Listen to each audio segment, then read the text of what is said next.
안녕하세요. 깊이 있는 지식과 삶의 성찰을 나누는 시간입니다. 오늘 우리가 함께 떠날 생각의 여정을 시작하기에 앞서 잠시 여러분의 귀한 손길을 부탁드립니다.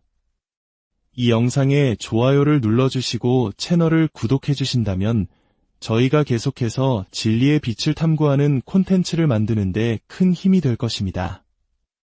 이 말씀을 듣는 모든 분들의 삶에 하나님의 은혜와 평강이 늘 함께 하시기를 기도합니다. 여러분, 혹시 집 어딘가에 어린 시절의 모습이 담긴 사진 앨범을 간직하고 계신가요? 아마 대부분 그러실 겁니다. 빛바랜 사진첩을 넘기다 보면 까맣게 잊고 있던 순간들이 되살아나곤 하죠. 저에게도 그런 소중한 사진이 한 장 있습니다. 제 나이 3살 때 제 가장 친한 친구와 함께 찍은 사진입니다. 사진 속에서 저희 둘은 공원 통나무 위에 서서 해맑게 웃으며 손을 잡고 있습니다. 흰 셔츠에 근사한 재킷까지 차려입은 모습이 제법 의젓해 보입니다. 그 친구의 이름은 돈이었습니다. 저희 집에서 불과 2집 건너에 살았죠. 우리는 3살, 4살, 5살, 6살이 될 때까지 하루도 떨어지지 않는 단짝이었습니다. 하지만 시간이 흐르면서 우리는 조금씩 멀어지기 시작했습니다. 관심사가 너무나도 달랐기 때문이죠. 저는 아직도 생생하게 기억합니다. 매년 크리스마스 아침이면 저는 선물 포장을 뜯자마자 가장 먼저 도니의 집으로 달려갔습니다. 도니가 무슨 선물을 받았는지 보는 것이 제게는 가장 큰 즐거움이었죠. 물론 도니도 우리 집에 와서 제 선물을 구경하곤 했습니다. 제가 6살이 되던 해 크리스마스, 저는 꿈에 그리던 운동선수 유니폼을 선물로 받았습니다. 어깨 보호대와 헬멧까지 갖춰진 완벽한 세트였죠. 저는 그 유니폼을 입고 한껏 들떠서 도니에게 자랑하러 갔습니다. 도니 역시 자기가 받은 선물에 저만큼이나 신이 나 있었습니다. 그의 선물은 바로 현미경이었습니다. 그때부터였을까요? 매년 저는 농구공이나 하키스틱 같은 것을 선물 받을 때 도니는 의학 백과사전을 받곤 했습니다. 나이가 들수록 도니는 학교에서 아주 명석한 아이로 두각을 나타냈습니다. 반면에 저는 운동장에서 뛰어노는 것을 더 좋아했죠. 도니는 그런 저를 이해하지 못했습니다. 그는 시계든 라디오든 무엇이든 손에 들어오면 반드시 분해해봐야 직성이 풀리는 아이였습니다. 그 속이 어떻게 움직이는지, 어떤 원리로 작동하는지에 대한 끝없는 호기심을 가지고 있었죠. 친구들은 그런 도니에게 꼬마 발명가라는 별명을 붙여주었습니다. 저는 그런 도니가 조금 이상하다고 생각했습니다. 하지만 돌이켜보면 우리 둘 다 각자의 방식으로 세상에 대한 질문을 던지고 있었던 겁니다. 도니는 평생에 걸쳐 어떻게? 라는 질문에 매달렸습니다. 시계는 어떻게 작동하는가? 인체는 어떻게 구성되어 있는가? 세포는 어떻게 만들어지는가? 과학자가 된 지금도 그는 여전히 그 어떻게라는 질문에 답을 찾고 있습니다. 반면에 저는 어떻게에는 별 관심이 없었습니다. 자동차가 고장나면 본이들 열어보긴 했지만 그저 엔진이 제자리에 있다는 것만 확인하고 닫아버렸죠. 엔진의 부품 이름조차 몰랐으니까요. 하지만 저에게도 저를 평생 따라다닌 질문이 있었습니다. 그것은 바로 라는 질문이었습니다. 저는 어릴 적 학교 가는 길에 이런 생각을 하곤 했습니다. 나는 왜 일주일에 닷새나 내가 싫어하는 일을 해야만 고작 이틀 동안 내가 좋아하는 일을 할 수 있는 걸까? 저는 학교 가기가 죽기보다 싫었고 왜 그래야만 하는지 이해할 수 없었습니다. 아버지가 전쟁에 나가셨을 때 잡지 표지에 독재자들의 얼굴이 실리는 것을 보며 어머니께 묻곤 했습니다. 아빠는 왜 저 멀리가 계셔야 해요? 키우던 강아지가 죽었을 때도 저는 물었습니다. 왜 죽어야만 해요? 죽음이란 대체 왜 있는 거예요? 저 멀리 두 집 건너에서 도니가 알람 시계를 분해하며 어떻게 작동하는지 탐구하고 있을 때 저는 왜 시계가 필요한지, 왜 시간이란 것이 존재하는지를 궁금해했습니다. 왜라는 질문은 제 삶과 세상을 이해하려는 여정에서 저를 단순히 눈에 보이는 사물의 너머로 이끌었습니다. 그 질문은 필연적으로 우리를 물리학 너머의 세계, 즉 형이상학의 세계로 안내합니다. 형이상학이란 결코 신비주의자들이나 하는 뜬구름 잡는 이야기가 아닙니다. 이것은 플라톤, 소크라테스, 아리스토텔레스와 같이 서구 문명의 기틀을 닦은 위대한 사상가들이 평생을 바쳐 탐구했던 학문입니다. 철학의 본래 목적 자체가 바로 이 형이상학적 탐구, 즉 궁극적 실제를 찾는 것이었습니다. 우리가 보는 것은 과연 전부일까요? 이 방의 카페트는 파란색으로 보입니다. 왜냐고요? 제 눈이 그렇게 말해주니까요. 하지만 왜? 라는 질문을 계속 던져보면 어떨까요? 우리는 곧 한계에 부딪힙니다. 라는 질문은 우리를 현상의 표면에서부터 점점 더 깊은 본질로 파고들게 만드니까요. 사실 이 카페트 자체에 파란색이라는 속성이 내재되어 있는 것은 아닙니다. 우리는 빛이 카페트에 반사되어 우리 눈의 망막을 자극할 때 파랗다고 인식할 뿐입니다.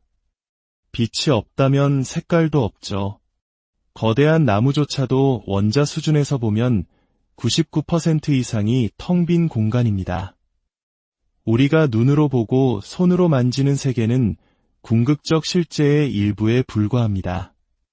형이상학은 바로 이 궁극적 실제를 다루는 학문이며 여기에는 크게 두 가지 중요한 분야가 있습니다. 바로 존재론과 목적론입니다. 존재론은 존재 그 자체에 대한 학문입니다. 존재론이 던지는 가장 근본적인 질문은 이것입니다.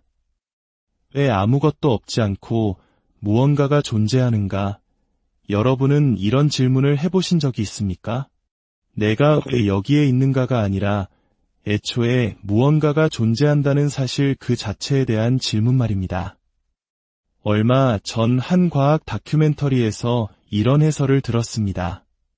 150억 년 전 우주는 대폭발과 함께 존재하게 되었습니다. 저는 그 말을 듣고 소리치고 싶었습니다. 존재하기 전에 그것은 무엇이었습니까? 만약 존재하지 않았다면 그것은 즉 아무것도 아니었을 겁니다. 그런데 어떻게 아무것도 없는 것이 폭발할 수 있단 말입니까? 우리의 세계관에 반드시 새겨야 할 첫 번째 법칙은 무에서는 아무것도 나올 수 없다는 것입니다. 이것은 논리와 과학의 기본입니다. 그리고 두 번째 법칙은 이렇습니다. 만약 지금 무언가가 존재한다면 그렇다면 어딘가에는 어떤 방식으로는 반드시 스스로 존재할 힘을 가진 무언가 혹은 누군가가 있어야만 한다는 것입니다. 그렇지 않다면 그 어떤 것도 존재할 수 없기 때문입니다. 여러분, 이 진술은 너무나 명백해서 이것을 부정하는 것은 이성과 과학 자체를 부정하는 것과 같습니다. 지금 이 순간 당신이 존재한다는 사실, 그 하나만으로도 스스로 존재하시는 분, 즉 하나님의 존재를 향한 강력한 증거가 됩니다.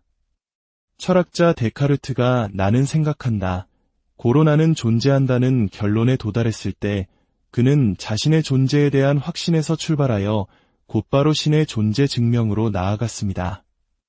내가 존재한다면 나를 존재하게 한 근원, 즉 하나님께서 반드시 계셔야만 하기 때문입니다.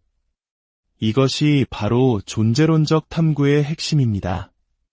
다음으로 목적론이 있습니다.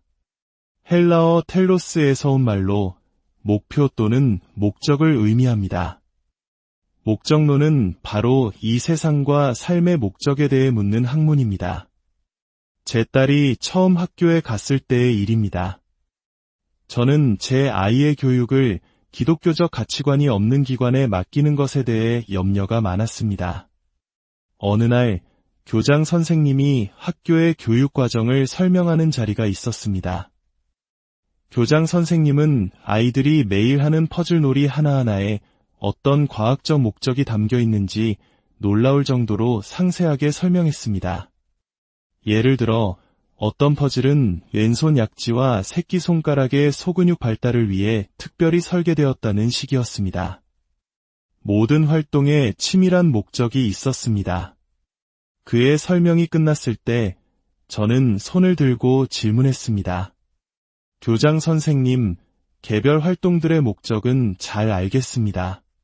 그런데 제가 정말 궁금한 것은 이 모든 교육 과정들을 아우르는 궁극적인 목적은 무엇입니까? 즉, 이 학교는 어떤 종류의 아이를 만들어내고자 하며 그 이유는 무엇입니까? 제 질문에 교장 선생님의 얼굴은 새빨개졌습니다. 그는 잠시 말을 더듬더니 이렇게 답했습니다. 모르겠습니다. 지금까지 아무도 제게 그런 질문을 한 적이 없습니다. 저는 그의 솔직함에 감사했지만 동시에 그의 대답의 등골이 오싹해졌습니다. 궁극적인 목적, 즉 왜라는 질문에 대한 고민 없이 수많은 어떻게의 방법론만 가르치고 있었던 것입니다. 이것이 바로 오늘날 우리 사회가 직면한 문제입니다. 과학이 왜라는 질문을 포기하고 어떻게에만 몰두할 때 우리는 방향을 잃게 됩니다. 한 나라가 목적론을 포기할 때 물고기 알을 파괴하는 것은 중범죄가 되지만 인간의 태아를 죽이는 것은 허용되는 모순적인 법이 만들어집니다. 사람들이 더 이상 왜라고 묻지 않기 때문입니다. 어떻게라는 질문은 우리에게 기술과 방법을 줍니다. 하지만 왜라는 질문은 우리에게 삶의 의미와 방향을 줍니다. 도니가 탐구했던 어떻게의 세계는 세상을 움직이는 원리를 밝혀냈습니다. 하지만 제가 평생 붙들었던 왜라는 질문은 우리 존재의 근원과 목적이신 하나님께로 우리를 인도합니다. 형이상학은 결코 상아탑 속 학자들만의 것이 아닙니다. 우리가 존재를 어떻게 인식하고 삶의 목적을 어떻게 이해하느냐가 우리 삶의 모든 순간을 결정짓습니다. 여러분, 우리는 이 문제에 대해 생각해야 합니다. 그리고 아주 깊이, 진지하게 성찰해야 합니다. 나는 왜 여기에 있는가? 이 세상은 왜 존재하는가? 내 삶의 궁극적인 목적은 무엇인가? 이 깊은 질문들을 마음에 품고 살아가는 여러분 모두에게 만물의 창조주이시며 우리 삶의 목적이 되시는 하나님의 지혜가 함께하시기를 기도합니다. 들어주셔서